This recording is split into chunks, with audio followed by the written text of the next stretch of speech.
আমরা চাই না যে হাসিনা আবার ফিরে আসুক। আমরা চাই না আওয়ামী লীগের সেই দুঃশাসন আবার ফিরে আসুক।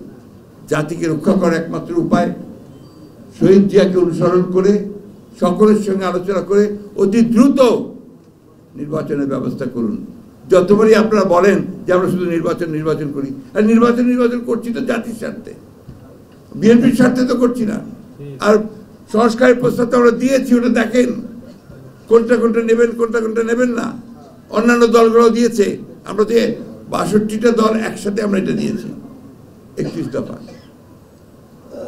এইভাবে কথা বললে তো মানুষের মধ্যে ভুল ধারণা যায়। আজকে সরকারের লোক যারা আছেন তারা অনেক সময় অনেক রকম কথা বলছেন, কথা বলে বিভ্রান্তি সৃষ্টি করছেন। ফোকাস একটাকে করুন, সেই ফোকাসটা হচ্ছে ইলেকশন কমিশনকে ঠিক করে, প্রশাসনকে ঠিক করে, বিচার ব্যবস্থাকে ঠিক করে নির্বাচনের দিকে যান। বাকিগুলো যারা নির্বাচিত হয়ে আসবে তারা করবে। আমরা তো এটাও বলেছি যে নির্বাচিত হয়ে আসতে পারলে আমরা একা দেশ চালাবো না, আমরা একটা জাতীয় সরকারের মধ্যে সমস্ত দলগুলোকে নিয়ে যারা আমাদের সঙ্গে আন্দোলন করেছে তাদেরকে নিয়ে আমরা দেশ চালাবো। তো সমস্যাটা কোথায়, সন্দেহটা কোথায়? সন্দেহ কিন্তু আপনাদের উপরে মানুষ আসতে শুরু করেছে।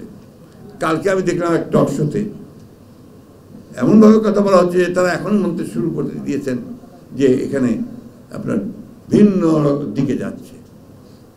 বাংলাদেশের অভিজ্ঞতা আছে তো ভিন্ন দিকে যাওয়ার। সেই জন্যই আমি খুব স্পষ্ট করে আজকে আপনাদের মিটিং থেকে বলতে চাই, এই সরকারকে আহ্বান জানাতে চাই, আমরা চাই যে আপনারা সফল হন।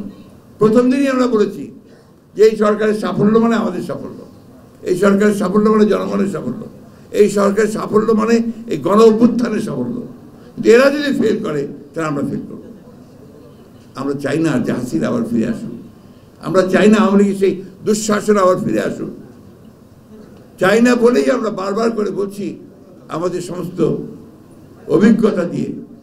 একটা কথা আছে, এই কথা আজকাল কেউ বলে না, উইজডম বলে একটা শব্দ আছে। তো এই উইজডমটাকে আপনারা প্রয়োগ করুন, চেষ্টা করুন।